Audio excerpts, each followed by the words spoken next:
नमो हरिहन्ताणम् नमो सिद्धाणम् नमो आयुर्यानम् नमो वज्रायानम् नमो लोये सवसाहूनम्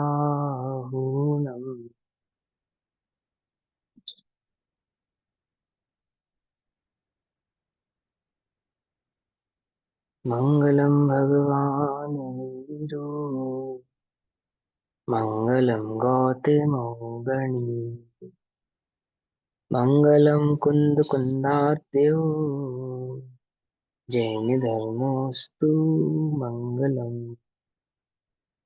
सर्वमङ्गलमाङ्गल्यं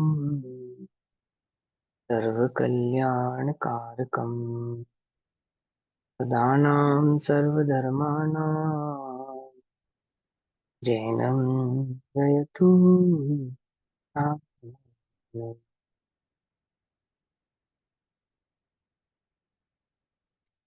सर्वव्यापीकचिद्रूप स्वरूपाय परात्मने स्वोपलब्धिप्रसिद्धाय ज्ञानानन्दात्मने नमः।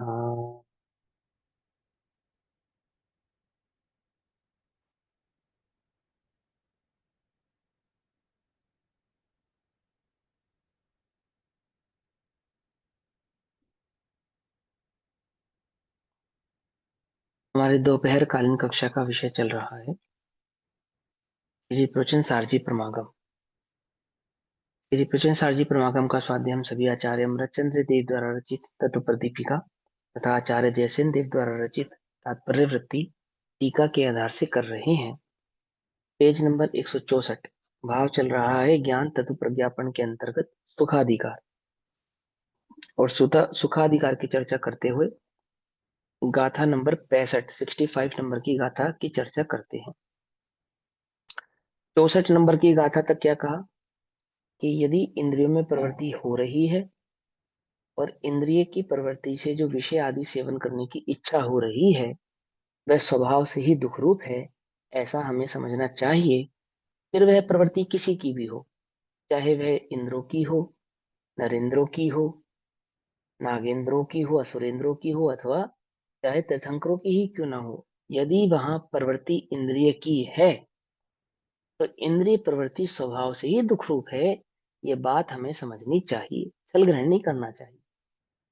अब आगे गाथा में कहते हैं, अब मुक्त आत्मा के सुख की प्रसिद्धि के लिए शरीर सुख का साधन है, इसका खंडन करते हैं। क्या मतलब? बोले एक सुख नाम का गुण है, यहाँ है, किसका है? किसका है?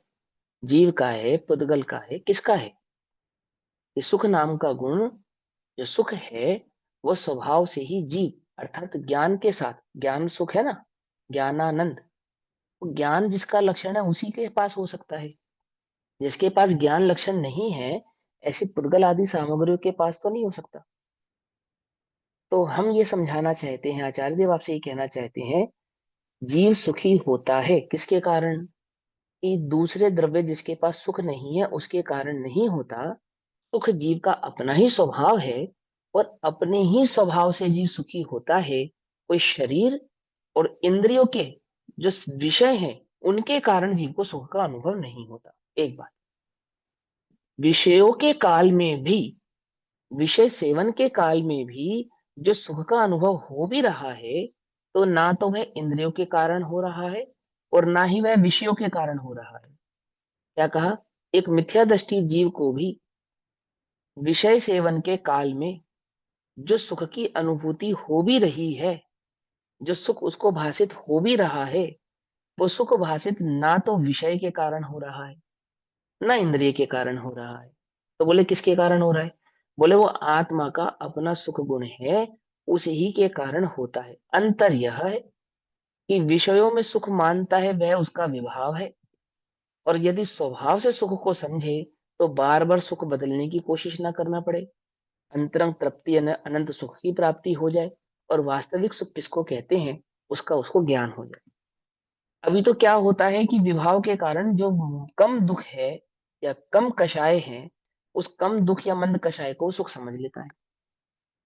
आई बस समझ नहीं समझ, देखो जैसे तुम्हारे आगे हम भूसा परस दें, भूसा खाने के लिए, तो तुम्हें कैसा लगेगा? सुख कर लगेगा या नहीं लगेगा? बोलो, नहीं लगेगा। लेकिन तेज गति में वो सुख कर लगता है। ऐसा क्यों? ऐसा क्यों? वो सुखरूप क्यों लगता है? वो घास मीठी क्यों लगती है? कुछ बात समझ में आई नहीं? घास खाती ना, वो घास तुम्हारे अंदर परस दे, तो रसना इंद्रिय तो उसके पास भी और तुम्हारे पास भी है। तो दोनों के पास भिन्न भिन्न रसना हो ऐसा तो नहीं। वो रसना का जो ठंडा मीठा कड़वा कसैला आदि स्वाद लेने की जो शक्ति है, वो तो रसना की उसके पास भी और तुम्हारे पास भी है। लेकिन वही एक पदार्थ उसको सुख कर लगता है और तुम एक को दुख कर लगता है, क्यों? क्योंकि वास्तव में जो अंतरंग में प्रीति विभाव का परिणाम है, वो विभाव की पूर्ति का सुख भाव। अंतरंग में मिथ्या मान्यता है ना कि पर पदार्थ में सुख है, तो पर पदार्थ का ज्ञान होने पर, वो कषाय की मंदता होने पर सुख की अनुभूति, ऐसे सुख का भाव उसको फील होता है कि मुझे, मैं सुखी हो गया। वास्तव में सुख का कारण ना शरीर है और ना शरीर के भोग हैं, ऐसा कहेंगे। क्या कहा? अब मुक्त आत्मा के सुख की प्रसिद्धि के लिए यदि जगत में कोई सुखी है तो मुक्त आत्मा है। एक बात क्यों है? क्योंकि सुख अगर प्राप्त हो सकता है तो आत्मा के आश्रय से ही प्राप्त हो सकता है। क्यों? क्योंकि सुख आत्मा का गुण है, ना कि शरीर अथवा विषयों का। ये बात उस प्रसिद्धि के लिए शरीर सुख का साधन है, इसका खंडन करेंगे कि शरीर मिलता है तो शरीर से सुख की प्राप्ति होती है, इंद्रियों से सुख की प्राप्ति होती है, अथवा इंद्रिय के विषय सेवन से सुख की प्राप्ति होती है। इसका खंडन करेंगे कि ना तो शरीर और ना इंद्रियों से मिलके विषय के सेवन, ये दोनों ही सुख के कारण वास्तव में नहीं है। कारण कार्य तो भाव यदि कहीं है, तो एक द्रव्य का एक अपने द्रव्य भाव से ही। तो जिनको ये ऐसा लगता है ना कि भैया कुछ जलेबी खाते तो अच्छा तो लगता है, रसगुल्ला खाते तो अच्छा तो लगता है, पांच इंद्रिय के विषय सेवन का सेवन करते हैं तो अच्छा तो लगता है, गर्मी में एसी में बैठते हैं तो अच्छा तो लगता है, ऐसा तो नहीं है, सुख तो लगता है। तो उसको कहते हैं, क्या कहते हैं? 65 नंबर का, 65 नंबर की गाथा, 164 नंबर का पेज नंबर है, 164 पेज और 65 नंबर की गाथा। पप्पा इट्ठे विषये पासे हिम सम्मसिदे सहावीन परिणममाणो अप्पा तयमेव सुहम नहवदी देहो। कहते हैं कि इंद्रिय जिनका आश्रय करती, इंद्रिय किसका आश्रय करती हैं? विषयों का आश्रय करती हैं, विषयों की ओर दौड़ती हैं, विषय सेवन की ओर झुकी हुई है इंद्रियां। अब वो विषय सेवन की ओर कौन झुका हुआ है, इंद्रिया या उपयोग? समझो ध्यान से, विषय सेवन की ओर कौन झुका हुआ है? अब ये समझाएंगे आपको, ये बात ध्यान से समझना। इंद्रिय जिनका आश्रय करती, इंद्रिया किसका आश्रय करती हैं? विषयों का आश्रय करती है। वास्तव में इंद्रियां थोड़ी आश्रय करती हैं, इंद्रियों में वर्तता हुआ उपयोग ही विषयों का आश्रय करता है। ऐसा समझ नहीं बात? इंद्रियां जिनका, और उपयोग किसका लक्षण है? मेरा लक्षण है। तो विषय का आश्रय करने की प्रवृत्ति इंद्रियों की हुई या मेरी हुई? मैं क्या कहता हूं, किसकी है? कि मैं तो सेवन नहीं करता, ऐसे कहता हूं ना। वो कह रहे तू ही करता है, आश्रय तू करता है, और जो तुझे सुख का अनुभव होता है सो वह भी तेरे ही अज्ञान का अनुभव है तुझे। समझे नहीं समझे? वो तेरे अज्ञान का अनुभव है, वो कोई पर द्रव्य का अनुभव नहीं है। पर द्रव्य से तुझे सुख का अनुभव हो रहा है ऐसा नहीं है। वो कुत्ता हड्डी चबाता है ना, वो उदाहरण है। जैसे कुत्ता हड्डी चबाता है, और हड्डी में से स्वाद किसका आता है? रुधिर का। रुधिर माने खून का। वो खून हड्डी में से आया कहाँ से? एक हड्डी में तो खून है ही नहीं। वो तो हड्डी चबाने से उसका मसूड़ा फटता है, जबड़ा फटता है, और जबड़े से रिश्ता है खून, और कुत्ते को लगता है कि हड्डी से आता है स्वाद। ऐसे ही कहते हैं सुख नाम का गुण किसका है? तो आत्मा का है। और वो विभाव में प्रवृत्ति करता है, और विभाव की प्रवृत्ति से कुछ कुछ महसूस होता है सुकून, और उसको लगता है वो ये तो इंद्रियों से अथवा उसके सेवन से सुख का अनुभव मुझे हुआ। ऐसा उदाहरण है कुत्ते की हड्डी चबाने जैसा, है ना। देखो क्या कहते हैं, इंद्रिय जिनका आश्रय करती, ऐसे इष्ट विषय पाकर। इंद्रियों को क्या इष्ट है, कि अपना अपना विषय इष्ट है। उस विषय को पाकर क्या होता है, जीव स्वयं सुख रूप परिणमे। सुख रूप कौन परिणमता है, शरीर या इंद्रियां। और इंद्रियां या विषय, कि ना तो शरीर सुख रूप परिणमता है और ना ही वो विषय सुख रूप परिणमते हैं। सुख रूप तो कौन परिणमता है, आत्मा परिणमित होता है। तो जीव स्वयं सुख रूप परिणमे, देह नहीं है सुख का घर। कोई शरीर में थोड़ी सुख की अनुभूति होती है, कोई शरीर थोड़ी सुख का अनुभव करता है। क्या समझे, शरीर थोड़ी सुख का अनुभव करता है, सुख का अनुभव तो वो आत्मा ही करता है, वो उपयोग ही करता है, विभाव में भी और स्वभाव में भी। समझ में बात है, समझ में। कम दुख को सुख मानने वाला, जो कम दुख का अनुभव कर रहा है सुखाभास के नाम पर, वो अनुभव करने वाला आत्मा ही है, कोई अन्य द्रव्य नहीं है। कोई पुद्गल सुख का अनुभव कर रहा है ऐसा नहीं, और पुद्गल के कारण कर रहा है सो ऐसा भी नहीं। समझिए में? हाँ। देखो क्या कहते हैं,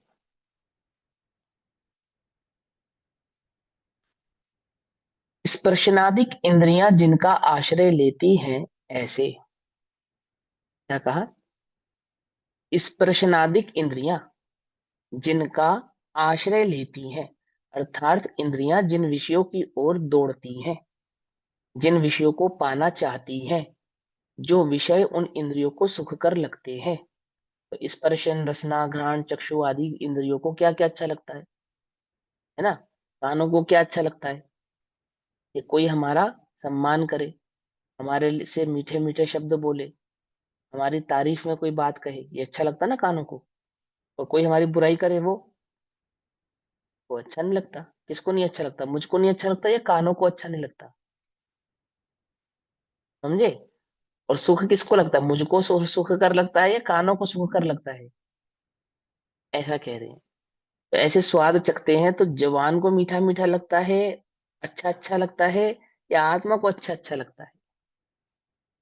समझ में आई बात, नहीं समझ में, अंतर समझ में आ रहा है ना। तो क्या कहते हैं, स्पर्शनादिक इंद्रियां जिनका आश्रय लेती हैं, ऐसे इष्ट विषयों को पाकर अपने अशुद्ध स्वभाव से। अशुद्ध स्वभाव भी होता है आत्मा का, कि हाँ, अशुद्ध स्वभाव भी होता है। कौन सा स्वभाव, विभाव स्वभाव भी आत्मा का ही विभाग। स्वभाव है। समझ नहीं बात, जो विभाव भाव है तो वह विभाव भाव भी किसका है, अपना ही है। इस बात को कहते हैं पंडित टोडरमल जी, कि सिर्फ शुद्ध भाव नहीं है, अशुद्ध का कर्ता भी तू ही है, शुद्ध अशुद्ध भाव का कर्ता तू ही है। कि मैंने तो कभी अशुद्ध रूप परिणमित हुआ ही नहीं। ध्रुव दृष्टि से, द्रव्य दृष्टि से तो ये बात सत्य है, परंतु पर्याय दृष्टि से ये बात असत्य है। समझे में बात, नहीं समझ में। ये समझना ध्यान से, वो क्या कहते हैं, अपने अशुद्ध स्वभाव से परिणमित करता हुआ, अर्थात अपने ही अज्ञान अपने ही विभाव से परिणमित होता हुआ, आत्मा स्वयं ही, आत्मा स्वयं ही, आत्मा ही, आत्मा की एक पर्याय नहीं, आत्मा ही। क्योंकि आत्मा की एक पर्याय ना, वो आत्मा की एक पर्याय ने अनुभव किया ऐसा नहीं, आत्मा ही सुख रूप। कौन से सुख रूप, वो जो विभाव सुख है, वो जो अज्ञान से सुख उत्पन्न हो रहा है, वो जो अज्ञान में सुख आ रहा है, ऐसे विभाव रूपी सुख में, ऐसे सुख रूप, इंद्रिय सुख रूप होता है। देह दुख रूप नहीं होता, देह सुख रूप नहीं होती। कोई शरीर को सुख का अनुभव होता हो तो ऐसा नहीं है। शरीर को सुख और दुख का अनुभव होगा तो उसको जलाने में दफनाने में भी सुख दुख होगा। समझ नहीं होती, समझ में, है ना। मुर्दे पे लोग महंगा कपड़ा नहीं चढ़ाते, सस्ता कपड़ा डालते हैं, मालूम क्यों? जन्मदिन पर शॉल गिफ्ट करना हो तो कैसा ले जाते हैं? अच्छा ले जाते हैं, महंगा ले जाते हैं।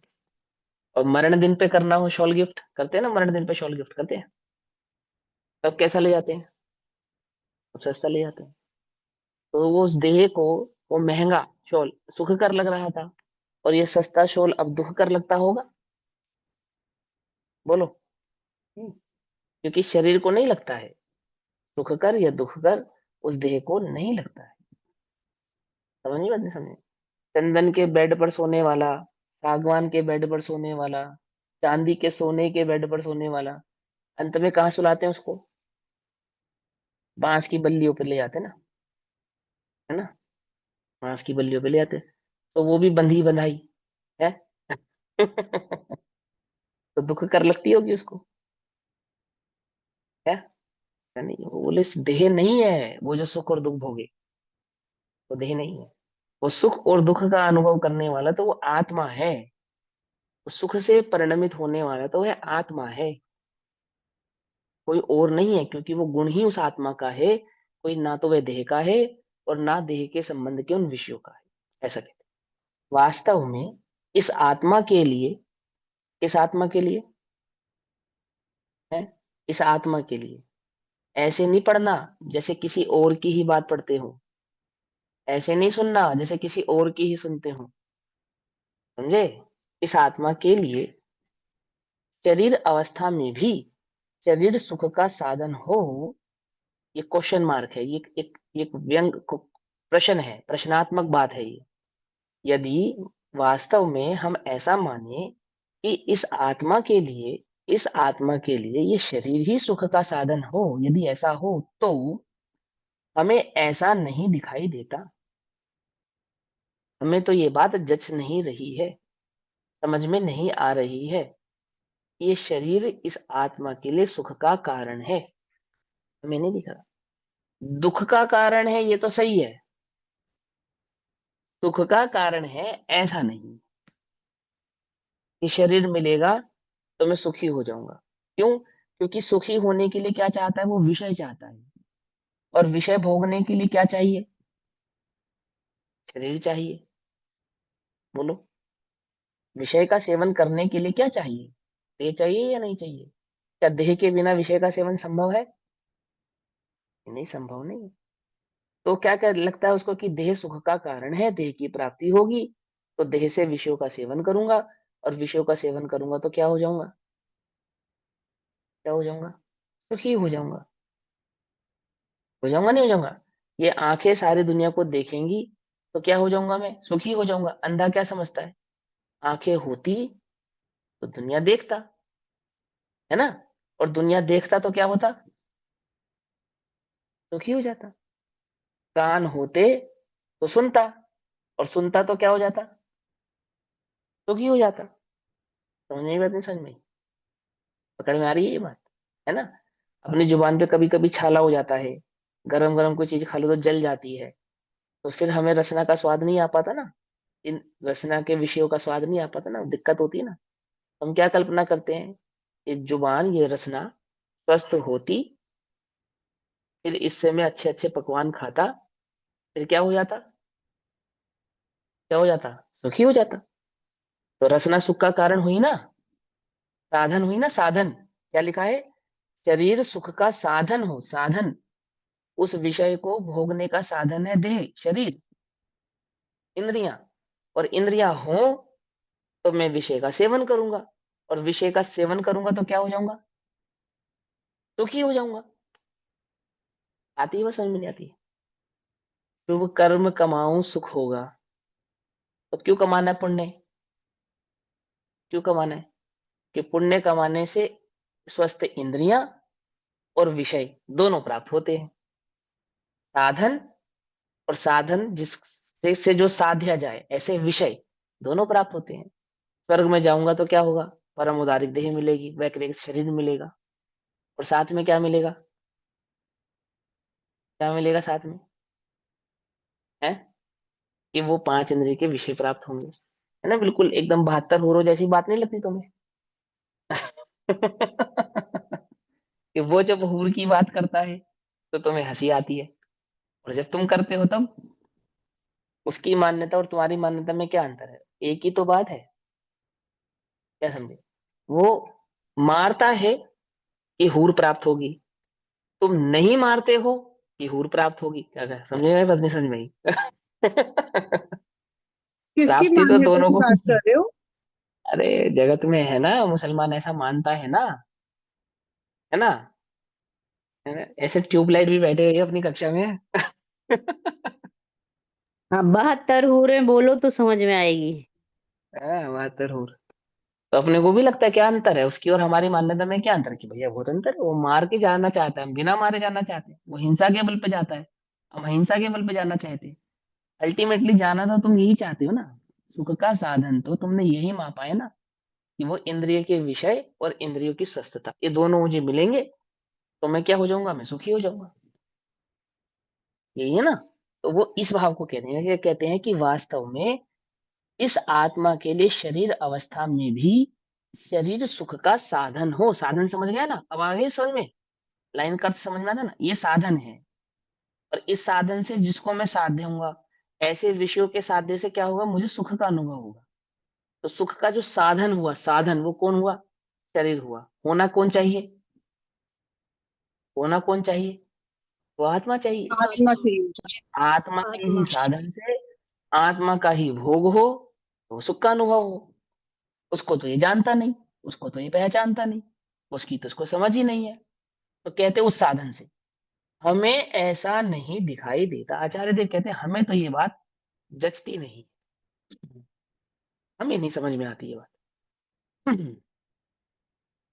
क्योंकि तब भी मानो, उस वक्त भी, किस वक्त भी, जब शरीर भी प्राप्त है और शरीर के विषय भी प्राप्त है, उस वक्त भी, जब तुम्हें शरीर भी मिल गया और शरीर के साधन भी प्राप्त हो गए, सब कुछ प्राप्त हो गया तुम्हें, उस वक्त भी क्या होता है, कि उस वक्त भी मानो, जिसको ऐसा लग रहा है कि मुझे ये शरीर और शरीर के विषय प्राप्त हो रहे हैं और मैं सुखी हो रहा हूं, उस वक्त भी उस जीव की जो अवस्था है, वो तो ऐसी अवस्था है मानो उन्माद जनक मदिरा का पान किया हो। ऐसी मदिरा का किसी ने पान कर लिया हो जिसमें बहुत नशा है, जिसका नशा तीव्र है, तीव्र, है ना। ऐसी मदिरा का किसी ने पान किया हो, ऐसी प्रबल मोह के वश वर्तने वाली। अब उस मदिरा का पान करने के बाद कैसी दशा होती है उसकी, वो पागलों की जैसी हरकतें करता है, जो मर्जी हरकत करता है, जैसे मर्जी। और उससे किसका क्या अनुभव करता है, वो उससे सुख का अनुभव करता है। मदिरा पीने के बाद उस नशे में वो जो भी कार्य करता है, उस कार्य में क्या अनुभव करता है, सुख का अनुभव करता है। तो क्या कहते हैं, उन्माद जनक मदिरा का पान किया हो, ऐसी प्रबल मोह के वश वर्तने वाली, इसी प्रकार मोह के वश होकर यह जीव वर्तने वाली में कौन वर्तने वाली, मेरी यह परिणति, अर्थात मेरा यह उपयोग, मैं स्वयं। समझ में आई बात नहीं समझ में? जैसे कोई शराब पी के वर्तन करता है, ऐसी मेरी ये जो परिणति है, मेरा ये जो उपयोग है, ये मोह की तीव्रता में ऐसी बेकार की बातें करता है कि शरीर मिले और विषय मिले तो मैं सुखी हो जाऊं, ऐसा कह रहे हैं ये। ठीक है, तो देखो क्या लिखा है, मोह के वश वर्तने वाली यह विशेष सामग्री हमें इष्ट है, इस प्रकार विषयों की ओर दौड़ती हुई इंद्रियों के द्वारा असमीचीन, अर्थात अयोग्य परिणति का अनुभव करने से। अंतर समझ में नहीं आया? क्या हुआ, मेरी परिणति कैसी हो जाती है मोह के वशीभूत होकर, कि मोह के वशीभूत होकर मेरी परिणति इंद्रियां और इंद्रियों के विषयों की ओर दौड़ने लगती है। और इंद्रियों के विषयों की ओर दौड़कर क्या कल्पना करती हैं, कि वो विषय मुझे प्राप्त हो तो मैं क्या हो जाऊं, तो मैं सुखी हो जाऊं। पकड़ में ही बात नहीं, पकड़ में? ऐसा विषय सामग्री हमें इष्ट है, परिणति को क्या लगता है, उपयोग को क्या लगता है, मुझे क्या लगता है, क्या लगता है कि विषय सामग्री मुझे इष्ट है, ये मेरे सुख के कारण है, ये सामग्री मेरे सुख के कारण है। और इसके कारण इस प्रकार विषयों की ओर दौड़ती हुई, उन विषयों को पाने के लिए, उनको प्राप्त करने के लिए दौड़ने लगता हूं मैं, दौड़ती हुई इंद्रियों के द्वारा, किस विषयों की ओर कैसे दौड़ता हूं मैं, इंद्रियों के द्वारा दौड़ता हूं। जैसे जिस पे स्पर्शन इंद्रिय होगी तो वो स्पर्शन इंद्रिय के विषय की ओर दौड़ेगा। समझ में नहीं पता? ऐसे ही जिसपे रसना होगी वो रसना की ओर भी दौड़ेगा, जिसपे घ्राण होगी वो घ्राण की ओर भी दौड़ेगा। हमारे पास कितनी है? कि हम ऐसे अभागे हैं, हमारे पास पांचों हैं क्या? कि जिसपे जितनी कम होगी वो उतना भाग्यवान है, कि जिसपे नहीं होगी वो भाग्यवान है। समझे या नहीं समझे? पकड़ में ही बात। तो क्या हमारे क्या पांचों इंद्रिया और छठा मन। तो जैसा हमें इंद्रिया, जैसी भी इंद्रियां हैं, उस इंद्रियों में जो मेरा उपयोग परवर्त रहा है, वो परवर्तता हुआ मेरा उपयोग, जिसको मैली परिणति कहा है यहाँ पर, वो परिणति क्या कर रही है? स्पर्शन में भी दौड़ रही है, रसना में भी दौड़ रही है, घ्राण में भी दौड़ रही है, चक्षु में भी दौड़ रही है, और मन में भी दौड़ रही है। और कैसे दौड़ रही है? कि स्पर्शन में दौड़ती हुई स्पर्शन का विषय चाहती है, रसना में दौड़ती हुई रसना का विषय चाहती है, कण में दौड़ती हुई कण का विषय चाहती है। समझ में नहीं समझ? कि कोई बढ़िया अच्छा ठंडा पंखा झुलाता रहे, बढ़िया चांदी के पलंग पे बैठा के रखे, मन माफिक पकवान खिलाए, और मीठी मीठी बातें करे। क्यों चाहिए? नहीं चाहिए सब एक साथ? एक साथ चाहिए सब या नहीं? क्या कहते हैं यहाँ पर? कि इस प्रकार विषयों की ओर दौड़ती हुई, कैसे दौड़ता है उपयोग विषयों की ओर? इंद्रियों के माध्यम से दौड़ता है। उपयोग विषयों की ओर कैसे दौड़ता है? इंद्रिय के माध्यम से दौड़ता है। इंद्रियों के द्वारा असमीचीन, अर्थात अयोग्य परिणति का अनुभव करने से। अनुभव किसका कर रहा हूं मैं? अपने ही उपयोग का अनुभव करने से। मतलब मेरा उपयोग कैसे कर रहा है? कि मेरा उपयोग इस प्रकार से दौड़ रहा है, करने से जिसकी शक्ति की उत्कृष्टता रुक गई है। क्या हुआ है? कि क्या तो आत्मा स्वभाव से परम सुख को प्राप्त कर सकता है, अनाकुल सुख को प्राप्त कर सकता है, निराकुल सुख का वेदन कर सकता है, अतीन्द्रिय आनंद का वेदन कर सकता है। अब यही आत्मा अपने उस निराकुल अतीन्द्रिय आनंद को तो छोड़कर उसको तो रोक दिया है उसने। समझ में बात नहीं समझी? और क्या हो गया है? वो जो आकुलमय भाव है, आकुलता का परिणाम है, उस ओर दौड़ रहा है।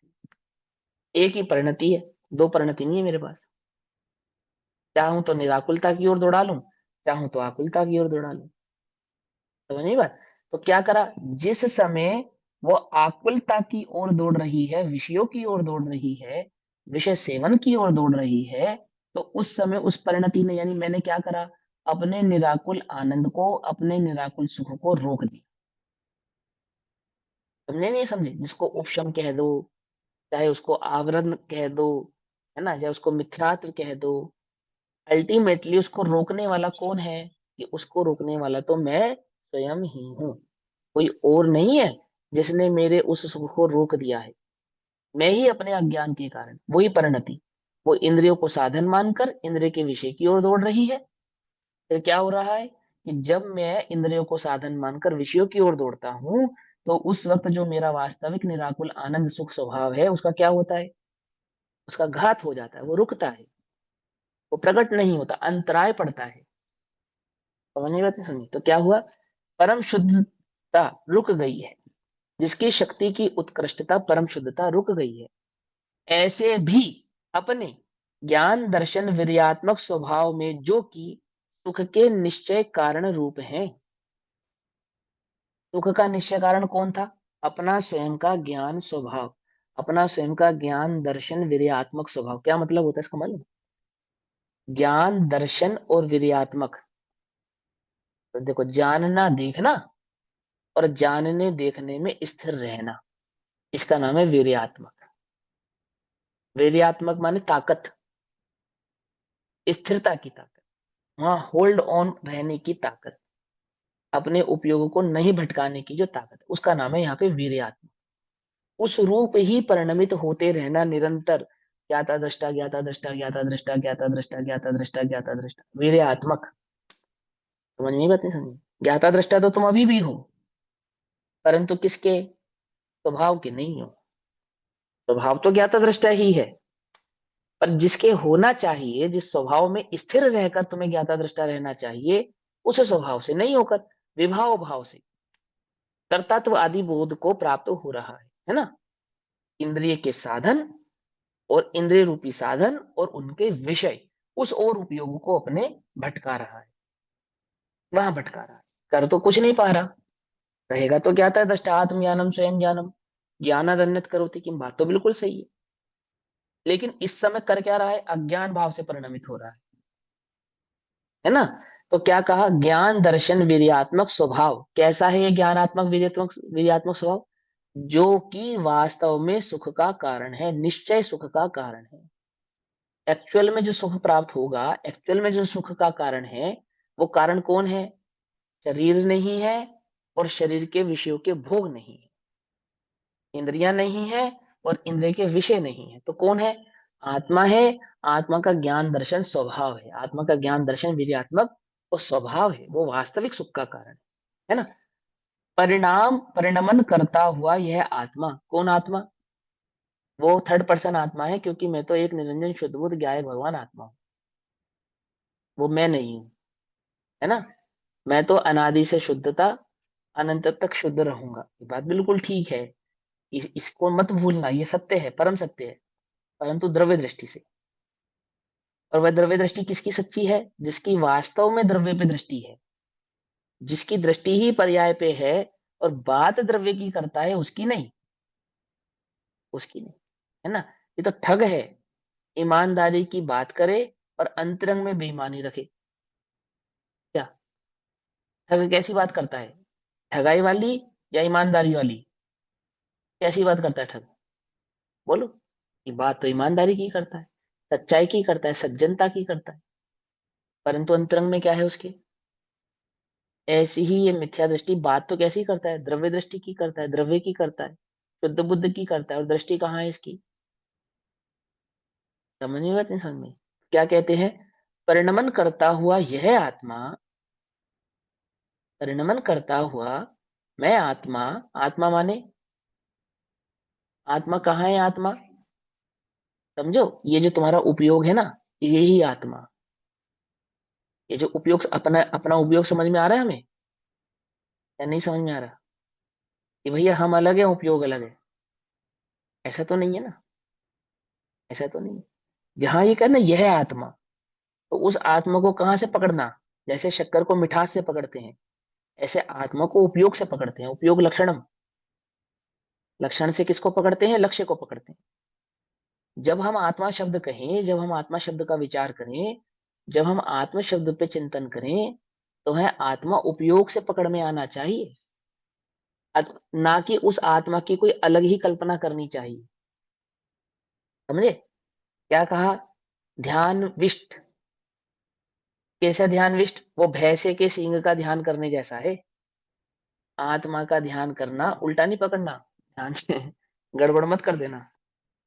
आत्मा का ध्यान करना ऐसा है जैसे वो भैंसे के सींग का ध्यान करने वाला क्या हो गया है, कि वो उसको लगा है कि बस अब मैं हिला और मरा, मैंने काल्पनिक है वो, मैंने तो उस आत्मा को देखने का प्रयास मत करो, वह तो उपयोग लक्षण से प्रसिद्ध ही है, प्रगट ही है।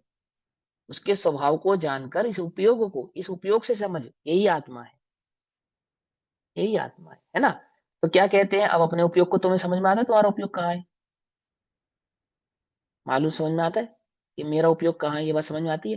तो इसकी बात कर रहे हैं, ये क्या कह रहे हैं, कि ये परिणमन करता हुआ यह आत्मा, अर्थात यही उपयोग, अपना आत्मा लक्षण उपयोग, यह उपयोग स्वयमेव अपने आप ही सुखत्व को प्राप्त करता है। कब सुखत्व को प्राप्त करता है, वो इंद्रिय का विषय सेवन करता हुआ, इंद्रिय और विषयों के कारण नहीं, अपने आप ही सुखत्व को प्राप्त करता है, क्योंकि वास्तविक लक्षण तो उसका निश्चय कारण अपना ज्ञान दर्शन विद्यात्मक स्वभाव, सुखरूप होता है, और शरीर तो अचेतन ही है, शरीर में तो चेतना नहीं है, और जिसका लक्षण चेतना नहीं है, उसका लक्षण सुख भी नहीं हो सकता। क्या कहा, सुख लक्षण होने के लिए चेतना लक्षण चाहिए। अभी हमने क्या समझाया, सुखाधिकार के अंदर अतीन्द्रिय ज्ञान ही अतीन्द्रिय सुख है, समझाया नहीं समझाया, पूरा डिटेल में एक एक बात समझाई ना। अब तुम कहो कि शरीर में सुख है, तो शरीर पे ज्ञान है क्या, कि जहां ज्ञान नहीं है वहां सुख भी नहीं है, तो वहां ज्ञान और दर्शन को चेतना लक्षण कहते हैं। तो क्या कहते हैं, कि वो जो शरीर है तो अचेतन ही है, इसीलिए, क्योंकि वो अचेतन है, इसलिए सुखत्व परिणति का निश्चय कारण नहीं होता हुआ, निश्चय कारण तो आत्मा ही हो सकता है, क्योंकि ज्ञान दर्शन जो चेतना लक्षण वो आत्मा का है, इसलिए आत्मा ही सुख का निश्चय कारण भी हो सकता है। और शरीर जिसका लक्षण ही अचेतन है, तो अचेतन लक्षण होने से वह वास्तविक सुख का कारण भी नहीं हो सकता। ठीक है ना? तो निश्चय कारण ना होता हुआ किंचित मात्र भी, रंच मात्र भी, है ना, सुखत्व को प्राप्त नहीं करता, अर्थात शरीर को कोई सुख का अनुभव नहीं होता है।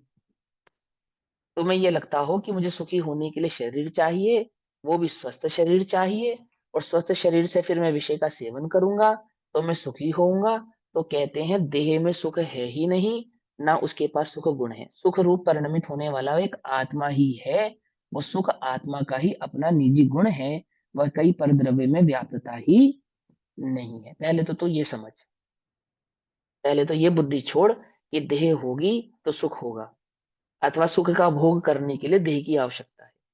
बोले ये देह उसका साधन हो ही नहीं सकती, यह चेतनत लक्षण वाली है, और सुख चेतनत लक्षण के पास होता है, और चेतनत लक्षण तेरा है। तो यदि सुख रूप परिणमित आत्मा होता है, तो आत्मा तो हो सकता है क्योंकि आत्मा के पास सुख नाम का लक्षण है, परंतु देह सुख रूप परिणमित नहीं हो सकती क्योंकि इसके पास सुख नाम का लक्षण भी नहीं है। लेकिन तो अपना सुख दुख किससे मानता है? किससे मानता है? देह से मानता है। उसका यहां निराकरण करें, प्राप्त नहीं करता। फिर क्या कहते हैं? शरीर अवस्था में भी आत्मा ही सुख रूप, चाहे वे इंद्रिय सुख रूप ही क्यों ना हो। जब ये आत्मा शरीरी रहता है, शरीरी होता है, चाहे फिर वो अर्यंत अवस्था में है अथवा निगोदीय अवस्था में, वह सशरीर अवस्था में भी जो सुख दुख का अनुभव करता है, तो सुख दुख का अनुभव करने वाला वो आत्मा ही है, शरीर नहीं है। शरीर सुख का अनुभव करता नहीं है। कहते हैं शरीर अवस्था में भी आत्मा ही सुख रूप परिणमित परिणति में परिणमन करता है, शरीर नहीं, चाहे फिर वह इंद्रिय सुख ही क्यों ना हो। ठीक, अर्थात इंद्रिय सुख अर्थात चाहे वह अज्ञान जनित सुख ही क्यों ना हो, ऐसा ही सुख क्यों ना हो जिसमें यह भाव हो कि शरीर सुख का कारण है और शरीर के विषय जो भोग हैं वे भी सुख के कारण है, चाहे ऐसी बुद्धि से ही तुम्हें सुख क्यों ना हो रहा हो, तो भी वह सुख शरीर को नहीं होता, आत्मा को ही होता है। ये कह रहे हैं। फिर क्या कहते हैं? इसलिए शरीर अवस्था में भी सुख का निश्चय कारण आत्मा ही है, चाहे आपकी शरीर अवस्था हो, उस शरीर अवस्था में भी सुख का जो निश्चय कारण है, वास्तविक कारण है, वो आत्मा ही है। वो पर द्रव्य उसका कारण नहीं है, क्योंकि वहां उसका लक्षण ही मौजूद नहीं है। अर्थात इंद्रिय सुख का भी वास्तविक कारण आत्मा का ही अशुद्ध स्वभाव है। क्या कहा? भले ही तुम्हें इंद्रियों से सुख भासित हो रहा है, इंद्रियों के विषयों से सुख भासित हो रहा है, उस काल में भी जो सुख भासित हो रहा है वो इंद्रियां और इंद्रिय के विषयों के कारण नहीं हो रहा है, वह तो आत्मा का अपना निजी लक्षण है, चाहे वह विभाव रूप से परिणमित होता है ना? क्या कहते हैं? वास्तविक कारण तो आत्मा का ही अशुद्ध स्वभाव है। वास्तव माने निश्चय, निश्चय, कारण कौन है? अशुद्ध स्वभाव। समझे बात? क्या कहते हैं इसको? हाँ, 1 मिनट। अशुद्ध जो निश्चय नहीं। हाँ। सुख भासित हो रहा है, तो वो हम्म। उसमें कषाय है, रति कषाय होगी, इसके कारण लग रहा है उसको सुख। हाँ, अज्ञान है, अज्ञान की में कोई भी कषाय का, लोभ की पूर्ति हो रही है, मान की हो रही है, रति की हो रही है, अरति की हो रही है, जिस भी कषाय की हो रही है ना? क्रोध के काल में जिसके प्रति क्रोध हो, तुम उसको ना मार पाओ या उसका बुरा भला ना कर पाओ, कोई अन्य बुरा भला कर दे, तो भी तुम्हें सुख का अनुभव होता है या नहीं होता है? हाँ। वो भी होता है। तो तुम तो कुछ नहीं कर पाए, लेकिन वो अपने अंतरंग में कषाय की पूर्ति का अनुभव है ना। तो कह रहे कि वो जो सुख का वेदन हुआ, चाहे फिर वो कषायों के कारण हुआ, कषायों के काल में हुआ, अथवा विषयों के सेवन के काल में हुआ, पर वो विषय सेवन के कारण नहीं है, अथवा वो देह के कारण नहीं है। अगर वो है तो वह एकमात्र आत्मा के अपने निजी स्वभाव के कारण ही है, क्योंकि वो जो सुख है वो उस आत्मा का अपना निजी ही लक्षण है, कोई वो पर का लक्षण ही नहीं है। ऐसा कहते हैं। अशुद्ध स्वभाव में परिणमित आत्मा ही स्वयमेव इंद्रिय सुख रूप होता है। अशुद्ध रूप से परिणमित होता हुआ आत्मा अशुद्ध रूप से परिणमित होता है, और अशुद्ध रूप से परिणमित होता हुआ आत्मा जो सुख का वेदन करता है तो वह अपने आप से ही करता है, कोई परद्रव्य आदि के कारण करता नहीं। स्वप्न में भी तुम्हें हर्ष विषाद होता है या नहीं होता, बोलो, होता है या नहीं होता? स्वप्न में भी होता है ना हर्ष विषाद, मुस्कुराते भी हैं, रोते भी हैं, दुखी भी होते हैं, डरते भी हैं। कहाँ से हो रहा है? वहां तो कोई वस्तु नहीं है ही नहीं। क्यों हो रहा है? क्योंकि वास्तव में वो लक्षण तेरा अपना है, वो प्राप्त पर पदार्थों से होता ही नहीं है, वो प्राप्त पर द्रव्यों से होता ही नहीं है। समझ में बात नहीं? समझ, होता ही नहीं। क्या कहते हैं? उसमें शरीर कारण नहीं है। क्या नहीं है? कारण, कारण। सुख का अनुभव करने में कौन कारण नहीं है? शरीर कारण नहीं है, ऐसा कहते हैं। क्योंकि सुख रूप परिणति और शरीर सर्वथा भिन्न है। सुख रूप से परिणमन होना और ये देह, ये दोनों क्या है? सर्वथा भिन्न है। समझे? परम वीतराग भाव को प्रकट करने वाली गाथाएं हैं, क्या कहते हैं? भिन्न है। इसलिए सुख और शरीर में निश्चय से किंचित मात्र भी क्या नहीं है? कार्य कारणता नहीं है, कि शरीर के कारण आत्मा को सुख होता हो अथवा शरीर के विषयों के कारण आत्मा को सुख होता हो, तो ऐसा कार्य कारण संबंध इस देह और इस आत्मा के बीच में नहीं है। विषय के काल में भी जो सुख होता है तो वह सुख भी आत्मा का अपना निजी गुण है। विभाव रूप से परिणमित होता हुआ भी कम कषाय आदि भाव में जो सुख का अनुभव कर रहा है, वह आत्मा उसका कारण स्वयं है, ना कि वह शरीर। समझिए, वो शरीर उसका कारण नहीं है, कारण तो वह आत्मा का अपना निजी उपयोग ही है। अब इसी भाव को आचार्य जयसेन देव गाथा नंबर 67 के माध्यम से कहें। तात्पर्यवर्ती टीका में जो 65 नंबर की गाथा है वो 67 नंबर की गाथा में कन्वर्ट हो जाती है। आचार्य जयसेन देव क्या कहते हैं 166 पेज नंबर पे? वह कहते हैं, अब मुक्त आत्माओं के शरीर के अभाव होने पर भी सुख है। यदि शरीर सुख का कारण होता तो सिद्धों को सुख नहीं होना चाहिए था, क्योंकि सिद्ध भगवान तो सुखी हैं। और कितने सुखी हैं? अनंत सुखी हैं। क्योंकि सिद्ध भगवान अनंत सुखी हैं, तो इससे यह सिद्ध होता है कि अशरीरी होने पर भी अनंत सुख उत्पन्न हुआ, यानी कि वह शरीर सुख का कारण नहीं है। और लोक में शरीर को दफनाते हैं, जलाते हैं, आदि आदि क्रियाकलाप उसके साथ करते हैं, तो वो दुख रूप परिणमित नहीं होता। इसका मतलब वो शरीर में न सुख न दुख, दोनों ही प्रकार के भाव नहीं है। अगर वे सुख है कहीं है, क्योंकि सुखाधिकार चल रहा है ना, तो सुखा की मुख्यता से यदि वह सुख कहीं है तो वह आत्मा में ही है। क्यों? क्योंकि अवमुक्त आत्माओं के शरीर के अभाव होने पर भी, सिद्धों के शरीर का अभाव है, शरीर नहीं है, ऐसा होने पर भी वे सुखी है, सुख है, ऐसा दिखलाने के लिए क्या बतलाएंगे? शरीर सुख का कारण नहीं है, इस प्रकार प्रकट करते हैं। यदि इस जीव को सुख की प्राप्ति हो सकती है, होती है या होगी, तो शरीर के कारण ना हुई थी, ना हुई है, ना होगी, क्योंकि शरीर सुख का कारण नहीं। जिन्हें सुखी होने के लिए इंद्रियां और इंद्रिय के विषयों की इच्छा हो, उनसे कहते हैं सावधान, सावधान। ना ही शरीर, इंद्रियां और ना ही इंद्रियों के विषय, ये दोनों ही क्या नहीं है? क्या नहीं है? सुख के सुख कारण। के कारण नहीं है। ये विचार कर कर देखो, ये अपने अंतरंग में विचार कर कर देखो। जड़ है ना वो सब। हाँ, लेकिन विचार कर कर देखो। हाँ, भिन्न द्रव्य है ना। हाँ, ठीक है ना? समझना ध्यान से। लिफाफे में दो चार पैसे कम मिले तो दुखी नहीं होना, साड़ी हल्की भारी मिले तो दुखी नहीं होना। क्या कहा? मान अपमान थोड़ा ज्यादा कहीं घटे घटे बढ़े तो दुखी नहीं होना। सामग्री कभी घटे कभी बढ़े तो दुखी नहीं होना। देखो, पांच पाप होते हैं, उसमें परिग्रह नाम का जो वस्तु है वो पाप है, कषाय है, पुण्य है, धर्म है। क्या है? पाप किसे कहते हैं? पापी पुण्य को है। कहते हैं। पाप है। परिग्रह क्या है? पाप पाप है है। क्योंकि हिंसा का ही भेद है ना। और हाँ भाई, हिंसा, झूठ, चोरी, कुशिल, परिग्रह। तो परिग्रह की गिनती किसमें होती है? पाप में होती है। हम परिग्रह को क्या मानते हैं? में से आओ का कारण, सुख होने का प्रकाश कारण। टाकीज है। म्यूट कर दो। हाँ, प्रकाश टाकीज भीतर माने पुरानी टाकीज है ना, उसके भीतर। करना है। हम परिग्रह को पाप थोड़ी मानते हैं, हम तो परिग्रह को पुण्य मानते हैं, पुण्य की सामग्री मानते हैं। हम कहाँ उसे पाप मानते हैं? हमने कहाँ उसको पाप की दृष्टि से देखा या पाप की श्रेणी में रखा? रखा क्या कभी हमने? बोलो। परिग्रह का बढ़ना अथवा परिग्रह का होना, उसको हमने माना पुण्य। हाँ, परिग्रह घटना, इसको हम पाप मानते हैं क्या? जो स्वयं क्यों? 5वें नंबर का पाप है। हाँ, परिग्रह है ना 5वें नंबर का पाप। उसके घटने को तो पाप मानते हैं, उसके होने अथवा उसके बढ़ने को तो हमने कभी पाप स्वीकार ही नहीं किया। क्यों? अपनी अलमारी खोलकर तुम्हें कभी लगा ये सब पाप की सामग्री रखी है? कभी लगा? बोलो।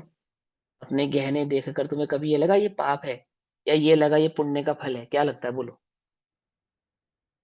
क्या लगता है ना? वो पुण्य का गहने फल देखकर लगता है। पुण्य लगता है या पाप लगता है? क्या लगता है? अब वैसे वैसे तो 25 परिग्रहों में सबसे पहला परिग्रह कौन सा है? मिथ्यात्व है ना? उस मिथ्यात्व के कारण ही, उस राग द्वेष के कारण ही, क्रोध मान माया लोभ के कारण ही, वो जो नो कषाय आदि के कारण ही, वो जो अंतरंग परिग्रह ना, उसके कारण ही वो जो बहिरंग परिग्रह है, वो क्या नहीं लगता? परिग्रह नहीं लगता। पापी को पापी क्या नहीं लगता? पापी नहीं लगता। कुछ बात समझ में आई या नहीं समझ में? पापी को पापी क्या नहीं लगता? पापी नहीं लगता। अंतरंग का पापी कौन है?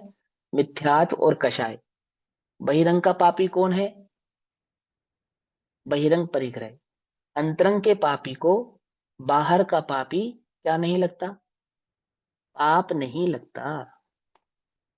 आई बात समझ में या नहीं समझ में? और इसीलिए मुनिराज जब किसी पे दृष्टि डालते हैं तो किससे नहीं देखते उसको? परिग्रह से नहीं देखते। कहां से देखते हैं? उसके अनंत गुणों का निधान है ना, वो जो आत्म चैतन्य भाव। जिस आधार से स्वयं को देखते हैं, उसी आधार से जगत के अन्य जीवों को देखते हैं। और हम किस दृष्टि से देखते हैं? मैंने समझा ना, पापी को पापी पापी नहीं लगता। समझ में आई बात? नहीं समझ में? ये समझा रहे हैं आचार्य देव यहाँ पर कि वो परिग्रह पाप है, वो देह पाप है, अथवा वह देह वास्तव में वह देह सुख का कारण नहीं है। और देह के साथ जो सामग्री है, विषयों की सामग्री है, इंद्रियों के विषय भोग हैं, वे भी सुख के कारण नहीं है। और उस काल में भी, विषय सेवन के काल में भी जो सुख का अनुभव हो रहा है, वो सुख का अनुभव करने वाला शरीर नहीं, आत्मा ही है। क्योंकि सुख आत्मा का लक्षण है, ना कि शरीर का। ये समझाना है उनको, पहले तो तुमको, है ना? सुख गुण क्या कहते हैं? आत्मा में है, शरीर में वो स्पर्श रस गंध वर्ण गुण है।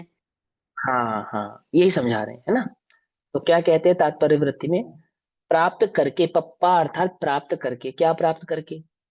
इन्हें प्राप्त करके, इष्ट पांच इंद्रिय विषयों को प्राप्त करके। पंच इंद्रियों को जो विषय इष्ट हैं, ऐसे पंच इंद्रिय के विषयों को प्राप्त करके। कैसे विषयों को प्राप्त करके? कि जो स्पर्शन आदि इंद्रियों से रहित, स्पर्शन आदि इंद्रियों से रहित कौन है? आत्मा। ठीक है ना? कैसा है वो इंद्रिय और कैसा है वो इंद्रिय का भोग, तो उसका विपरीत लक्षण बतला रहे हैं। विपरीत लक्षण बताएंगे, पहले विपरीत साथ समझाएंगे कि जो उसमें नहीं है। क्या? इंद्रियों में और इंद्रिय के विषयों में क्या नहीं है? कि क्या नहीं है? कि वे शुद्धात्मा से विपरीत है। जो इंद्रियां हैं और इंद्रियों के जो विषय हैं, वो कैसे हैं? कि वो शुद्धात्मा से विपरीत है, उल्टे स्वभाव वाले हैं। ये चेतन है, वो जड़ है। इस ये ज्ञान दर्शन गुण वाला है, वो स्पर्श गंध गुण वाला है। समझ में बात? नहीं समझ? ये सुख का अनुभव करने वाला है, उसमें अनुभव ही नहीं, संचेतन नाम का गुण ही नहीं है उसके अंदर, संचेतता ही नहीं है वो। समझ में बात? नहीं समझ में? तो क्या कहते हैं? वो शुद्धात्म से विपरीत है। कि तो कैसा विपरीत है? कि स्पर्शन आदि इंद्रियों द्वारा अच्छी तरह से आश्रित अर्थात प्राप्त अर्थात ग्राह्य जो इंद्रियों के विषय हैं, वो कैसे हैं? एक तो वो इंद्रियों के आश्रित है। इंद्रिय नहीं होगी तो विषय का सेवन नहीं होगा। जैसे आंख नहीं होगी तो देख नहीं पाओगे, कान नहीं होंगे तो सुन नहीं पाओगे, रसना नहीं होगी तो स्वाद नहीं ले पाओगे। समझ गई बात? तो वो इंद्रिय के विषय कैसे हैं? एक तो वो इंद्रियों से आश्रित है, और कैसे आश्रित है कि भली प्रकार से आश्रित है। अगर उस इंद्रिय में कोई भी गड़बड़ हुई तो उस इंद्रिय संबंधी विषय का सेवन नहीं कर पाओगे आप, है ना। तो क्या कहा, अच्छी तरह से आश्रित है। प्राप्य ग्राह्य अर्थात उनको यदि प्राप्त करना हो और ग्रहण करना हो तो इंद्रियों के बिना ना वो प्राप्त किए जा सकते हैं ना ग्रहण किए जा सकते हैं। ठीक, इस तरह के विषयों को प्राप्त करके, इस तरह के विषयों को इंद्रियां प्राप्त करके जो सुख, आत्मा जो सुखी होना चाह रहा है या अपना सुख का अनुभव करता है, वो क्या कहते हैं, वो बिल्कुल विपरीत लक्षण वाले हैं। कैसे विपरीत लक्षण वाले, एक तो आश्रित है। सबसे पहले तो ये समझो आप, इंद्रिय नहीं तो इंद्रिय का विषय का सेवन भी नहीं।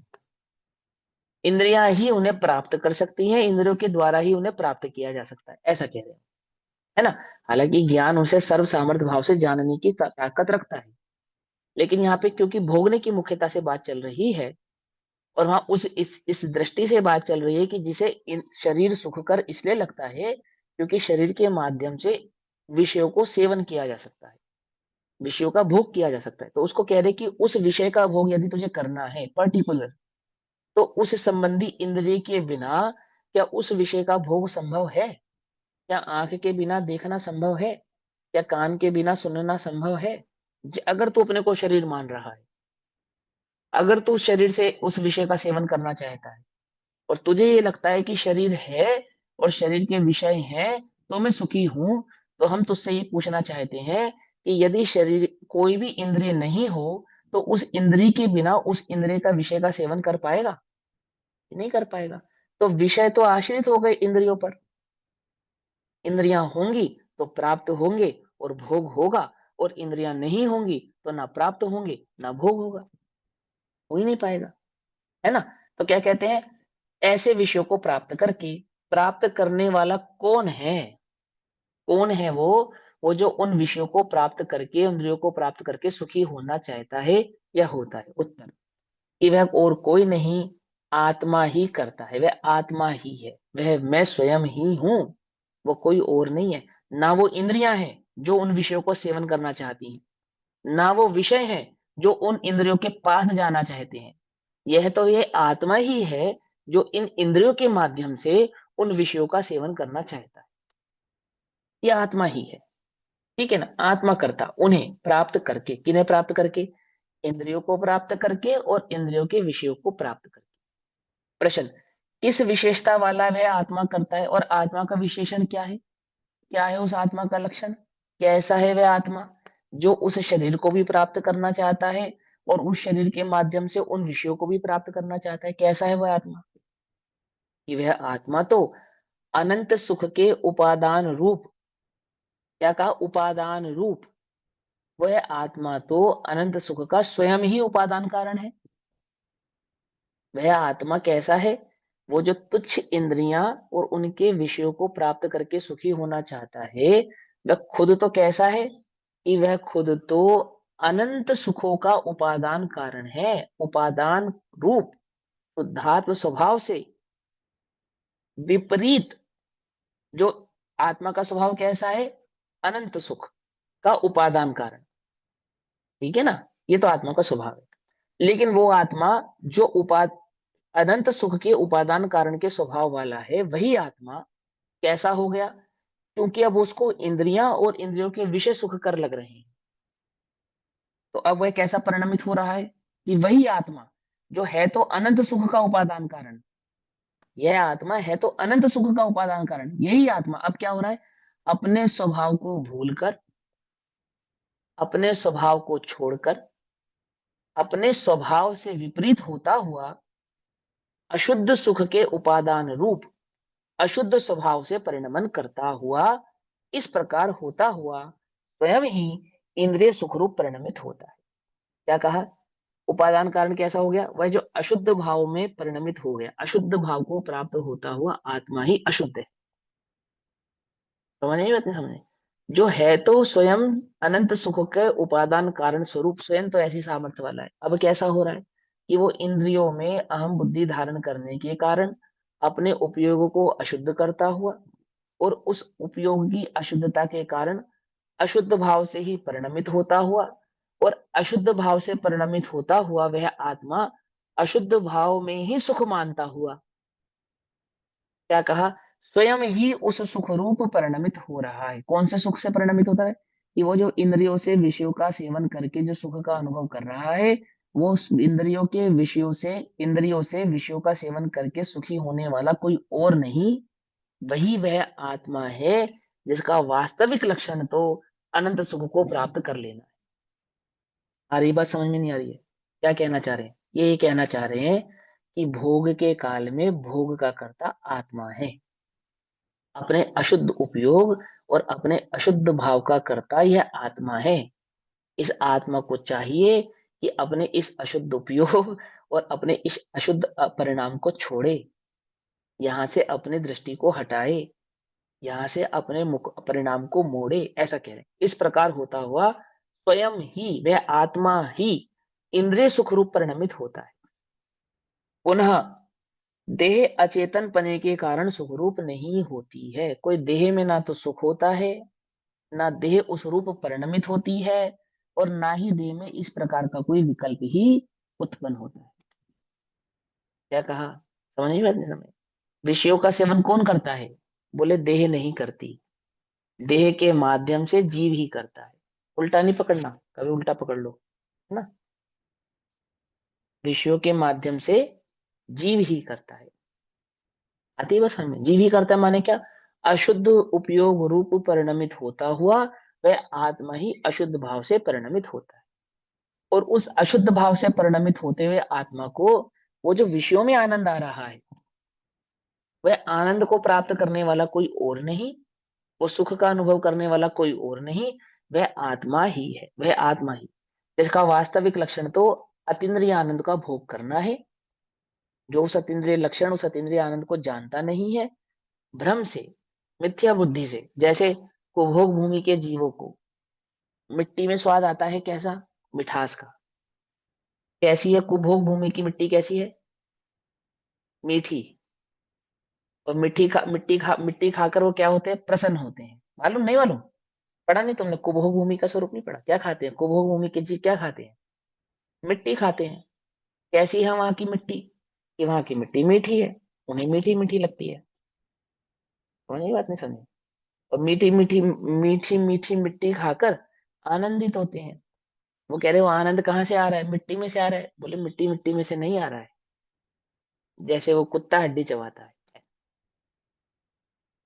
समझे। यहाँ यह अर्थ है कि कर्मों से आच्छादित संसारी जीवों का जो इंद्रिय सुख है, अर्थात जो उदय के अधीन है, उदय उपशम क्षेपशम आदि भावों के जो अधीन है, उदीर्णा आदि के जो अधीन है, ऐसा जो इंद्रिय सुख है, वहां भी जीव उपादान कारण रूप है। वास्तव में तो सुख का अनुभव करने वाला वो जीव है, क्योंकि सुख नाम का गुण उस जीव का ही है, भले ही विभाव रूप से परिणमित हो रहा है। ऐसा नहीं है कि मिथ्या दृष्टि को जो इंद्रिय सुख का वेदन हो रहा है, तो वह इंद्रियों के कारण और इंद्रियों के विषयों के कारण हो रहा है। मतलब ये कहना चाहते हैं कि संसार में ऐसे कोई दो सुख नहीं है, एक तो अतीन्द्रिय सुख और एक इंद्रिय सुख। तो कहते हैं अतीन्द्रिय सुख तो आत्मा से आता है, और इंद्रिय सुख कहां से आता है, कहां से आता है, कि वो इंद्रियों से आता होगा। तो कहते हैं नहीं, अतीन्द्रिय सुख तो आत्मा से आता है ही, परंतु वो जो इंद्रिय सुख भी है, वो भी इंद्रियों से नहीं, आत्मा से ही आता है। ये है इस गाथा को समझाने का मर्म। आ रही है बात समझ में नहीं आ रही, कि किसी ने क्या भ्रम खड़ा किया, अतीन्द्रिय आनंद और इंद्रिय आनंद, अतीन्द्रिय आनंद आत्मा से और इंद्रिय आनंद इंद्रियों से। आचार्य कहते नहीं, अतीन्द्रिय आनंद तो आत्मा के आश्रय से ही आता है, ये बात तो पक्की है। लेकिन जो इंद्रियों से आने वाला आनंद है, सो वह भी इंद्रियों से और इंद्रिय के विषयों से नहीं आता, क्योंकि वहां सुख नाम का गुण ही नहीं, वो है भी आत्मा का अपना ही है।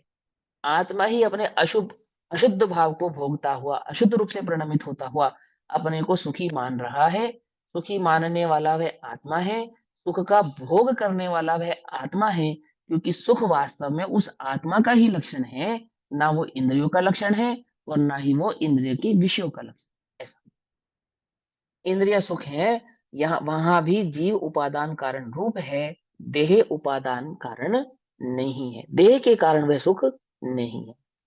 निमित्त कारण तो कहते हैं निमित्त नैमित्तिक संबंधों में, उपादान भैया कारण जी, नहीं। भैया जी, ये वो जो सुख है इंद्रियों से नहीं आता है, वो सुख भी आत्मा ही से आता है।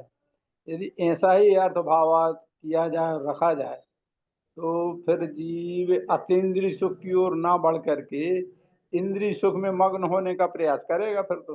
नहीं, अभी अभी बताया ना यहाँ पे अशुद्ध भाव, अशुद्ध परिणति, ये सब समझाया तो, ये पूरा समझाया तो, है ना।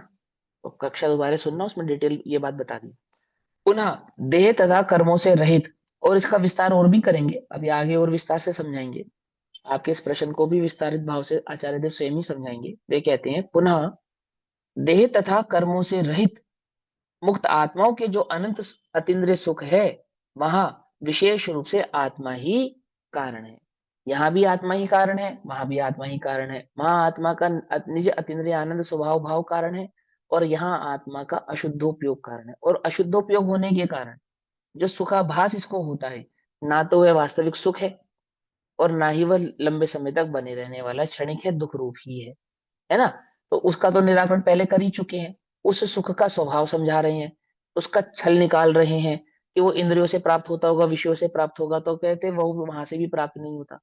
प्राप्त तो वास्तव में वो कहाँ से होता है, कहाँ से होता है, वह भी अंतरंग से ही प्राप्त होता है, कहीं बाहर से वह प्राप्त होता नहीं है ना। ऐसे भाव यहाँ पे समझाया, और विशेष रूप से आत्मा ही उसका कारण है। अब गाथा नंबर 66 में अब इसी बात को और दृढ़ता से कहते हैं, और दृढ़ करते हैं इसको, और विस्तार से, और बारीकी से आपको समझाते हैं, और दृढ़ता से समझाते हैं कि इंद्रिय सुख, इंद्रियां और विषय सुख के कारण नहीं है, क्योंकि सुख उनमें है नहीं, लक्षण ही नहीं। और उस काल में भी यदि सुख हो रहा है तो आत्मा को ही हो रहा है, आत्मा के कारण ही हो रहा है, क्योंकि सुख वह वास्तव में आत्मा का ही लक्षण है। ठीक, तो ये चर्चा हम यथा समय करेंगे। अभी समय हुआ, तब तक के लिए सभी को जय जिनेन्द्र। ओम नमः शिवाय। इसका कार्यक्रम क्या रहेगा भैया जी? ये जो जो स्वाध्याय चल रहा है दोपहर कालीन, वो यथावत ऐसे ही चलता रहेगा। ठीक। ठीक, निज निधि निज में बताई, यह अनंत उपकार है, उसके लिए जिन वाणी माँ को वंदना शतबार। श्री जिन नमः। वाणी जिन